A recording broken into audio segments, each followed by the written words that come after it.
quite as a double shift, but we were in here till very late last night, back with you this morning, along with John Bachman, J.D. Hayworth. We've asked John to stay here because he was at the election desk last night going over all those numbers, and it's time to review what happened and why. Yeah, for a lot of Republicans last night, it was like Christmas, unwrapping president after president in a lot of those Senate races, and they went a lot like people expected. And one of the things we kept hearing, J.D., a lot last night in those victory speeches by Republicans was that this was in fact a referendum on President Obama and a lack of popularity. Let's take a listen.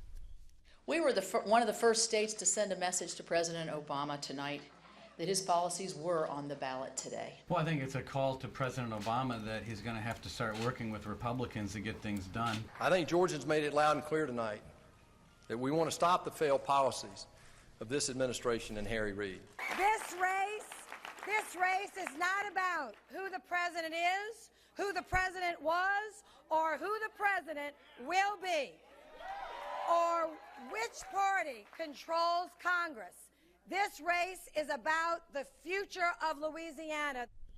Well, there's Mary Landrieu trying to position herself in a position where she doesn't have to talk about the president, but they will certainly be hearing more about this since it worked so well for them last night as they look ahead to that upcoming. That's right, the runoff in the wake of the, quote, jungle primary. Right. And I got to tell you, you take a look at the dynamics down there. Bill Cassidy, one of the Republicans running, Rob Maness, the Tea Party favorite.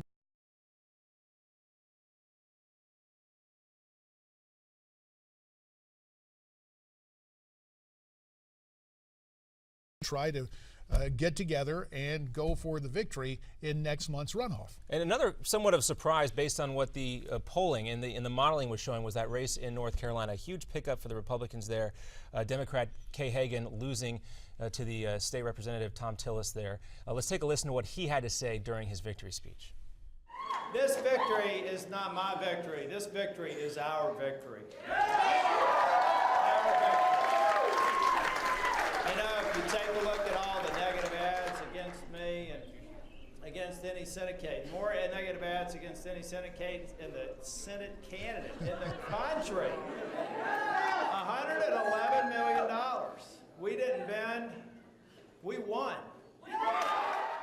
Well, Tom Tillis, the Speaker of the House there, that was the most expensive Senate race in the country last night. And it really points out part of the limitations of some of the modeling used by the pollsters, especially those employed by different media companies. It seems that always and forever they're weighted in favor of the Democrats. Now, I'm not accusing people of polling malpractice, but it's just a reality, especially when you get down to voters, likely voters. Perhaps the new standard should be in these primaries, very likely voters, because Tillis was able to win that. The other thing about that, John, you take a look at the early voting, a factor in the race, but all the talk about the possible disenfranchisement of the African American community in North Carolina, based on early numbers, a substantial increase in early voters from that community. So all that talk about trying to discourage voters seems to be just so much partisan propaganda on the part of the left. And J.D., I think the other thing we can take away from the disparity between the polling numbers and the actual results, especially in a place like North Carolina,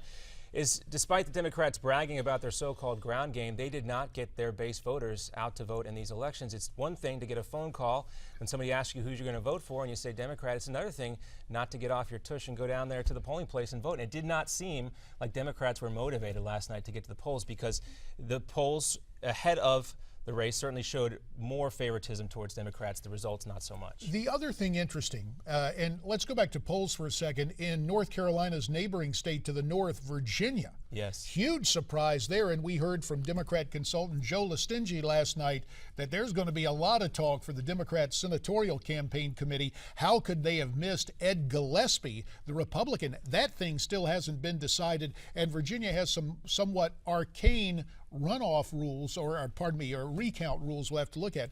The other thing you're talking about, last night at the Max Cafe, as we had the millennials in going through all the numbers and the social media postings, it's not only a phone call. Apparently, there are passive political observers happy to move along a tweet or make a comment, but when it comes to voting, at least for those we expect to line up on the left, you're right, they were not out in abundance, and when your guys don't show up and vote, that creates problems. And after 2012, you know, there was a big push by the GOP to increase their digital game, but also there was a lot of talk about the old school going out, knocking on doors, getting face-to-face with people, the old-fashioned retail politics. That was also emphasized, I think, in this election, and it certainly paid off based on the results. Obviously, it was such a big night last night. So many different races, not only candidates, but questions on the ballot. You made mention of them in the Newsmax Now update. Tell you what, we'll step aside, then come back and talk more about what happened last night and why, and what still has to be decided. America's Forum continues after this.